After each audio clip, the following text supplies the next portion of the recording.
Hello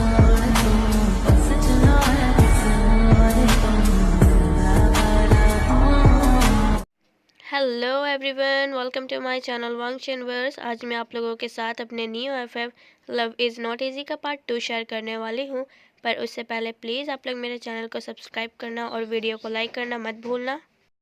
और video start करने से पहले मैं आपको एक और ज़रूरी बात बताना चाहती हूँ कि कल के पार्ट में मैंने आप लोगों से पूछा था कि अगर आपको चैंके या यानी के कैरेक्टर से कोई प्रॉब्लम है तो आप मुझे कमेंट करके अपनी ओपिनियन बता सकते हैं। तो मुझे एक कमेंट आया था कि उसको यानली का कैरेक्टर कुछ ठीक नहीं लग रहा है तो मैं उसे चेंज कर दूं। तो बहुत सोचने के बाद मैंने यानली को रिप्लेस करके उसकी जगह मैंग्याओ को लेकर आई हूं, क्योंकि मैंग्याओ के कैरेक्टर से आप लोग ऑलरेडी वाकिफ़ हो कि वो कैसा है। तो मुझे नहीं लगता कि आप किसी को इस कैरेक्टर से कोई दिक्कत होगी। और मैंग्याओ कौन है ये हमें इस पार्ट में पता चल जाएगा। और हमारी यानली अब बिल्कुल एक सीधी साधी लड़की है, ना ही वो विंग से हेट करती है और ना ही वो विंग के कंपनी को कब्जा करना चाहती है। अब यानली का जो रोल है वो मैंग्याओ प्ले करेगा। सो आप लोग कंफ्यूज मत होना कि पहले पार्ट में जब मैंने यानली को एक as a greedy person introduce करवाया था तो अब वो बिल्कुल अपने कैरेक्टर के अपोजिट है। तो ज़्यादा बातें ना करते हुए अब हम अपने पार्ट को स्टार्ट करते हैं। प्रीवियस पार्ट में हम लोगों ने देखा था कि हमारा विंग जो कि एक सीईओ है, उसको रात में एक ज़रूरी मीटिंग में जाना पड़ता है। और जब वो मीटिंग अटेंड करके वापस आ ही रहा होता है कि तभी उसके कार के सामने एक ब्लैक कलर का डॉग आ जाता है।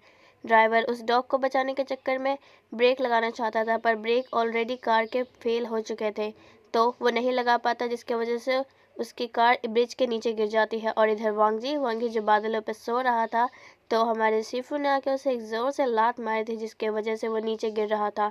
उसके पास अब सोने के लिए वो बादल नहीं बचा था, क्योंकि बादल 4 टुकड़ों में पहले बट चुका था। तो अब हम स्टोरी वहीं से स्टार्ट करते हैं। वांगजी जो गिर रहा था वो अभी भी सोया पड़ा था, उसकी आंखें बंद थी, उसको एहसास नहीं था कि वो नीचे गिर रहा है।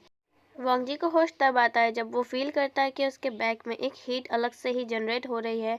वो जब अपनी आंखें खोलता है तो वो फील करता है कि उसकी पीठ जो है वो जल रही है किसी चीज़ से। वो जब हाथ लगाता है अपने पेट की तरफ तो उसका हाथ भी जलने लगता है।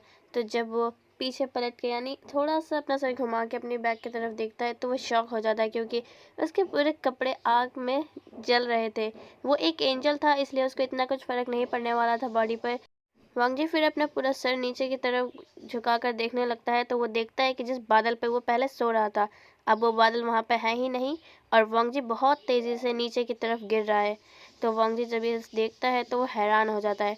वो कहता है कि ज़रूर ज़रूर ये सीफू का ही काम होगा, क्योंकि उनको कभी बर्दाश्त ही नहीं होता कि मैं जब सोऊं आराम से, कोई सोने भी नहीं देता। ये कोई बात है क्या? वो ऐसे बड़बड़ा ही रहा था कि वो ज़मीन के एंड तक पहुँचने वाला था। अब उसकी हीट और भी ज़्यादा बढ़ गई थी।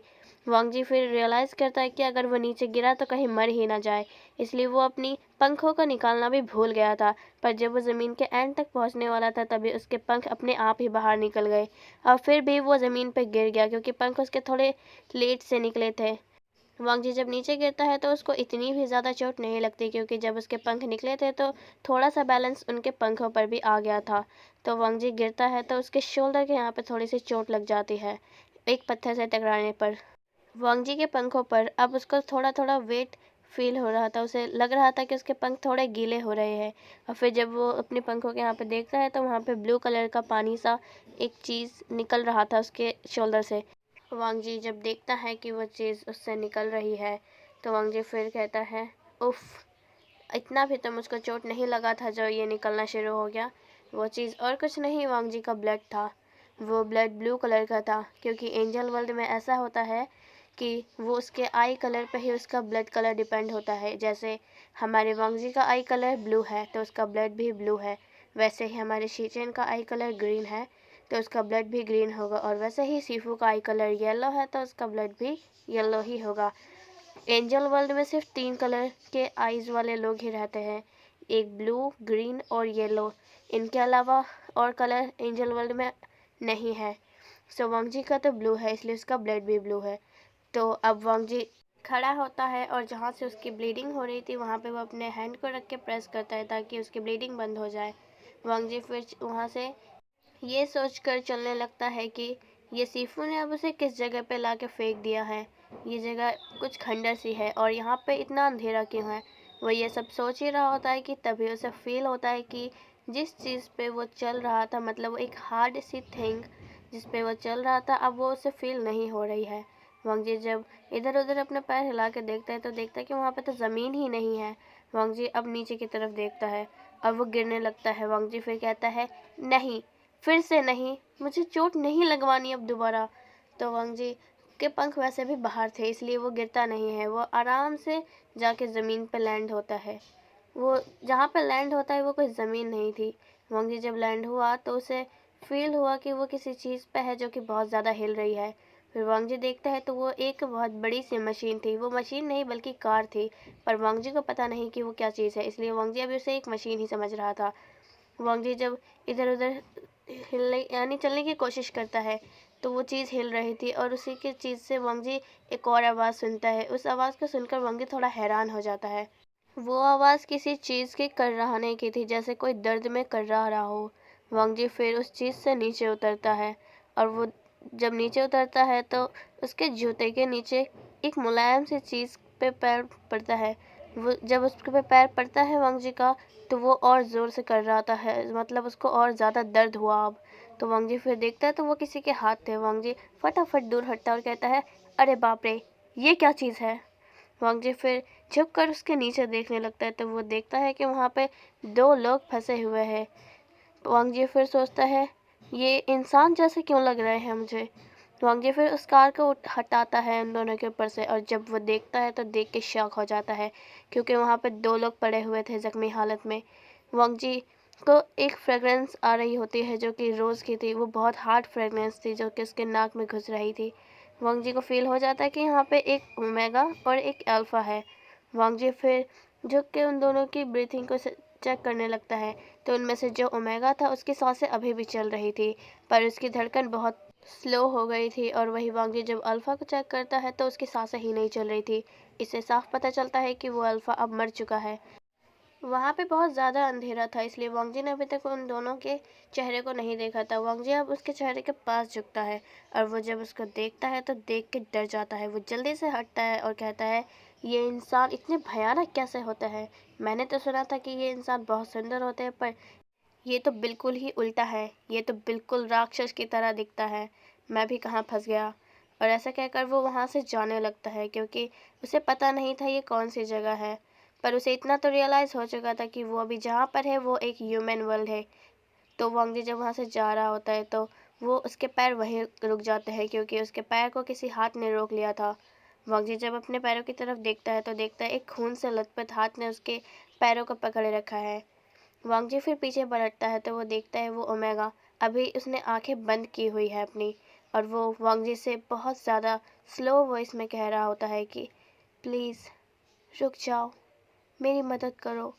वांगजी फिर कहता है, मुझे माफ़ कर देना, मैं तुम्हारी मदद नहीं कर सकता, क्योंकि शायद तुम्हारी मौत इसी तरह ऊपर वाले ने लिखी हुई है। इसमें मैं कुछ भी नहीं कर सकता। ऐसा कहकर वांगजी दोबारा मुड़ के चलने लगता है, पर दोबारा उसका पैर वहीं रुक जाता है, क्योंकि विंग ने पैर उसका दोबारा पकड़ लिया था। वांगजी अब पीछे मुड़ता है और कहता है, देखो, मुझे माफ़ कर देना, मैं तुम्हारी मदद चाह के भी नहीं कर सकता, क्योंकि मैं गॉड के किसी भी काम में टांग नहीं अड़ा सकता। भले ही मैं एक एंजल हूँ, पर मेरी इतनी हिम्मत नहीं कि मैं तुम्हारी मदद करूँ। तो वो ओमेगा अपनी और स्लो वॉइस में कहता है, मैं मरना नहीं चाहता, प्लीज़ मुझे बचा लो, मैं तुम्हारा शुक्रगुजार रहूँगा।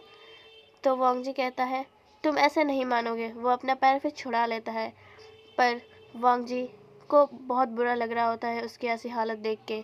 विंग अब कुछ नहीं कहता, वो बस एक वर्ड ही बोलता है, प्लीज़ हेल्प मी। और ऐसे कह के वो शांत बैठ जाता है वहीं पे, यानी वो लेटा ही हुआ था।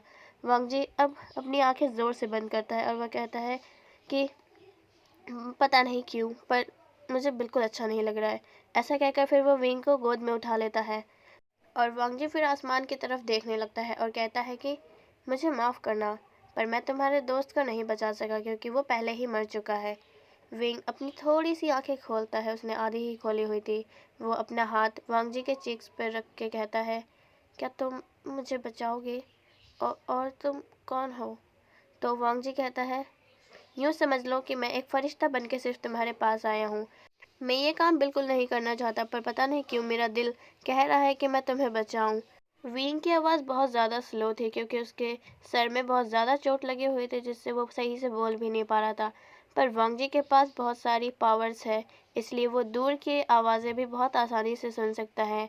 चाहे विंग अभी कितना भी आराम से क्यों ना बोल रहा हो, वांग जी को उसको अच्छे से सुन सकता है। इसलिए वांग जी को कोई दिक्कत नहीं थी विंग की आवाज़ सुनने में। फिर वांग जी उसको लेके आसमान की तरफ उड़ने लगता है, और वांग जी जब उड़ता है तो वो कहता है कि मैं कहाँ लेकर जाऊँ तुम्हें, मेरे पास इस टाइम कोई भी दवाई नहीं है जिसे मैं तुम्हें खिलाकर सही कर सकता हूँ, तो तुम ही बता दो कि मैं तुम्हें कैसे बचाऊँ।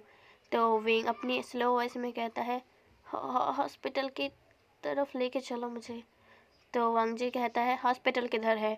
तो विंग अपना हाथ एक डायरेक्शन में करता है और कहता है, उस तरफ चल। वांग जी फिर उसकी बातें मानकर उसी डायरेक्शन में चलने लगता है। वांग जी को समझ में नहीं आ रहा था कि हॉस्पिटल किस तरफ है, पर वो अपनी आंखों की मदद से पूरे सिटी को स्कैन करने लगता है। तब उसे पता चल जाता है कि हॉस्पिटल कहाँ है। वो फिर उसे हॉस्पिटल की तरफ लेके चला जाता है। सो गाइस, आज के लिए बस इतना ही। आप मुझे कमेंट करके ज़रूर बताना कि आपको मेरा ये न्यू एफएफ कैसा लग रहा है, और मेरे चैनल को भी ज़रूर से सब्सक्राइब कर लेना। सो मिलते हैं अब आपसे इसके अगले पार्ट में। जब तक के लिए bye and thanks for watching.